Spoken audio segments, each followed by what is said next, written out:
I'm here with Salsabil Morrison from Salsabil Morrison Photography, who takes gorgeous photos of couples on their big day. How long have you been in business? I have been in business since January 2017, so that's when I officially launched my wedding photography business. I've been taking photos since I was probably 13. Yeah? At that age it was more of a hobby, but and then I started doing family and friends weddings. Yeah. And that's where it started. That's great. Yeah. So where did you train? I haven't, not officially. No? Not formally, no. Just a natural talent. Yeah. It was actually my brother who gave me my first digital, like, DSLR. Yeah. And I borrowed it from him for an art project that I was doing at school. And he said, you know what, I think you have an eye. If I look back at those pictures now, they were nothing. But he obviously saw something. Yeah. And he said, here's the camera. And would always give me little jobs and things to do, just to, I guess, he saw something. Good brother then. Yeah, really good. Did I answer the question? Yeah, no, that's fine. Okay. What is your photography style? So my style is, I would say it's natural, very natural, unposed, sort of fine art, if you're looking for a word to describe it. Yeah. And more documentary, so I prefer to get candids and, like I said, unposed. Yeah, I think that's the best way. Yeah. How long away from the date should you book? Personally, it does vary from photographer to photographer, but I personally would say 12 months. Yeah, 12 months. 12 months ahead.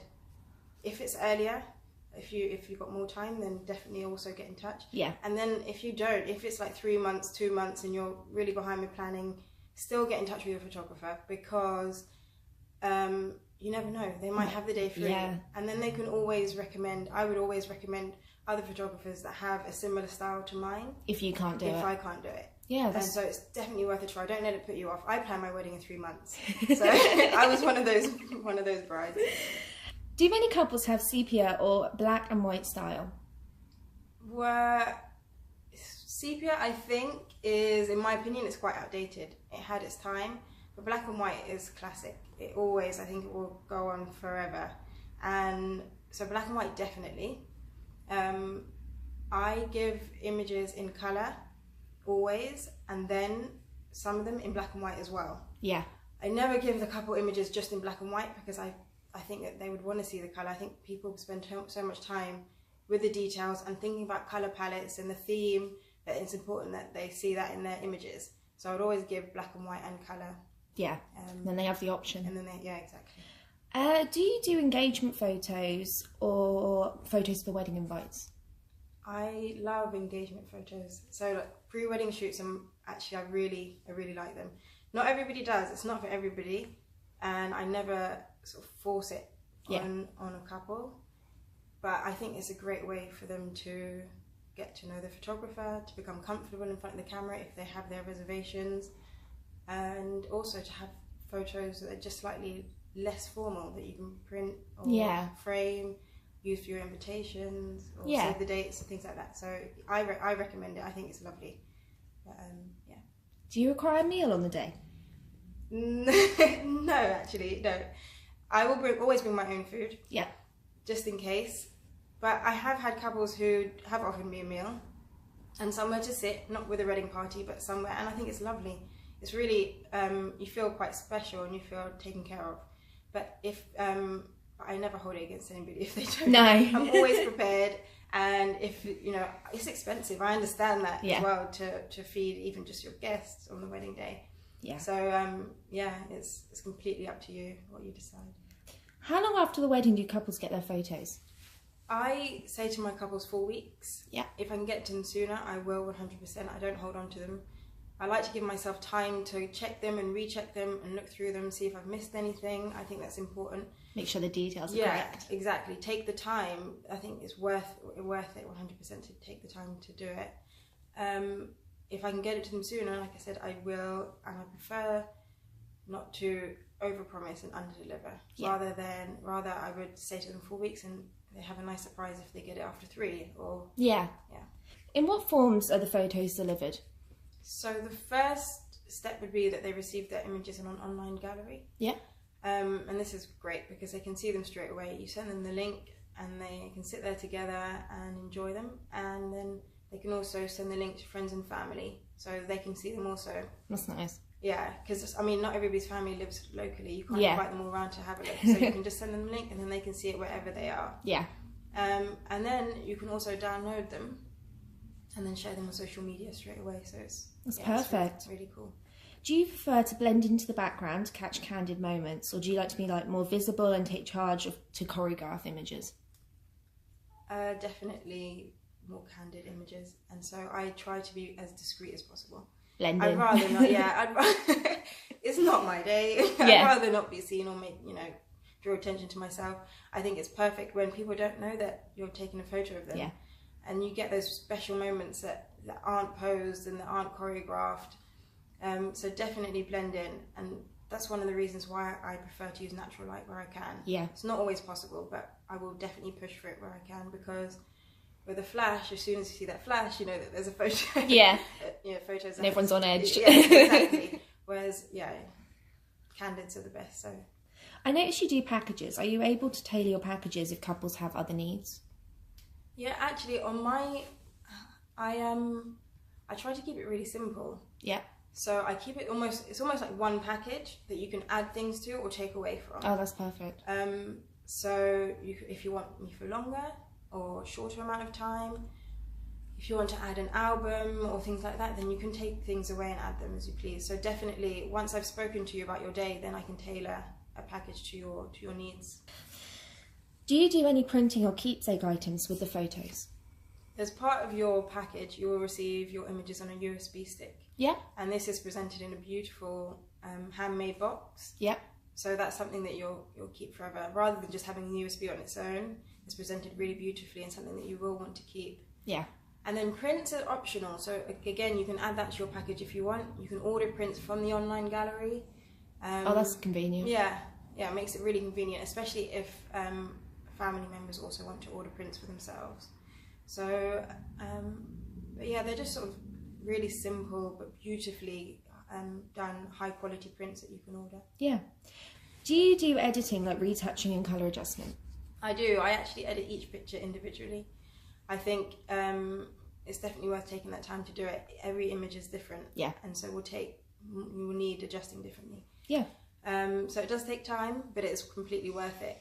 And I spend more time on the couple portraits. Yeah. So I will retouch skin a little bit more, pay more attention to detail on those images, because I feel like they're... it's their big day. Yeah, exactly. And they're the ones you're probably going to frame and print. So yeah. Yeah. What new trends are you seeing? In terms of photography... Yeah. one of the trends that is becoming really popular is the pre-wedding photo shoots that we've spoken about. Yeah. And I can see why. Like I said, I really think that they're a great idea. Yeah. And then also unplugged wedding ceremonies. Unplugged? Yeah. So basically what it is you just ask all of your guests not to take pictures during the ceremonies. Oh. I think it's so good. Yeah. As a photographer, obviously, I think it's great. But also for yourselves, and for the guests to really be in the moment and to enjoy it. And you're not going to be taking pictures of other people taking pictures. Exactly. Because I often get pictures where you see guests with the cameras in their faces. Yeah. And it's really like, it's just, you want to see their expression. You want to see them... not be worrying about their phone or... Yeah. And it's like when you go, it's the same thing. You go to a concert and you think you're there, but really you're just filming it on your phone. Yeah. It's just like, no, actually put that to one side and just be there. Yeah. Everybody has phones now, and so it's so tempting, and I can see the temptation. Yeah. You got it in your pocket and you just want to, but so yeah, the couples are asking their guests to... That's a really nice idea. And it is, yeah. Yeah. Because they will see the pictures. They'll have them. Yeah. And then they'll be in the pictures too. Exactly. It won't just be them taking a picture of a picture. Exactly. What advice would you give to a couple planning their wedding? It doesn't have to be related to photography. I have two pieces of advice, I think. I could probably have more, but I'll leave it with two. The first one would probably be to create a mood board or a Pinterest board and have your ideas there. Yeah. Because I know from experience, once you get into the planning of it, and it can become quite stressful, and you really start realising that you've got less time or less time or less money, and everything becomes quite stressful. Yeah. You sort of forget what your original vision was. Yeah. So have something to refer back to that you can always think, that's, they're the colours, or that's what I really loved, or this is what I really wanted. Yeah. And also, if you're a visual person like I am, I think you'll really benefit from it. Yeah. And then this one's photography related. Yeah. When you're looking for your wedding photographer, I think find the photographer whose style you love, and then also who has a personality that you love. Yeah. And who might say something that resonates with you, because they're going to actually be a big part of your day. Yeah. And you're going to want to be comfortable with them. And you don't necessarily have to get the most expensive photographer or the cheapest, or try and find the balance between what you can afford, obviously, what's in your budget, and who suits you as a couple. Exactly, because I think it's important to have that comfort with them and that relationship. Yeah. What is the most frequently asked question? One of the questions that I get asked most would probably be how many pictures you'll receive on the day. And the answer to that, the simple answer is basically it really depends. Depends on the length of your day. Yep. How many guests will be there. Yeah. Maybe how many different sort of sections, if the ceremony's at a different place to the reception. If you want me in the morning when you're getting ready, if the groom wants to have pictures of him getting ready with his groomsmen. So it really depends on a lot of things, but generally if you're going for like a full day package, maybe somewhere between 500 and 700. I know that's big, but somewhere between that. Yeah. But yeah, shorter days. I mean, I've covered weddings for 4 hours, and obviously you get less pictures. Yeah. So it really depends, but it's something we can discuss. When we figure out what your package is and how your day is going to go. Yeah. What is the most common mistake when choosing a photographer? Well, when I was setting up my business, I made a questionnaire that I put out to the public. I put it on Facebook and sent emails out and asked people to answer it. Yeah. And one of the questions that I asked was, what was the biggest regret from choosing your wedding photographer? And one of the big ones that came up was, well, surprisingly, some people didn't receive their pictures at all. That's crazy. I think it's unbelievable. Yeah. You put your trust in that person to deliver, and you pay them, and to take the biggest day of your life, and you don't get the photos. It's crazy, but that was surprising that came up. And another one was, I regret not hiring a professional. Yeah. And someone that purely focuses in weddings. That knows weddings and knows the stages and are familiar in that area. Because I didn't realise this for a long time, but there's such a huge difference between a wedding photographer and any other photographer. Yeah. I kind of thought, I mean, especially around the time I was getting married, which was 5 years ago. Yeah. I didn't hire a professional wedding photographer. He was a professional photographer. Yeah. And it's such a huge difference. Yeah. Really, really is. It makes a difference. So somebody who knows what they're doing, who's comfortable with what they're doing, is important. Yeah. So yeah, I think hire a professional. Yeah. Or someone who knows what they're doing. Well, thank you so much for agreeing to talk with me about your work you do. Oh, you're welcome. Thank you. Thank you.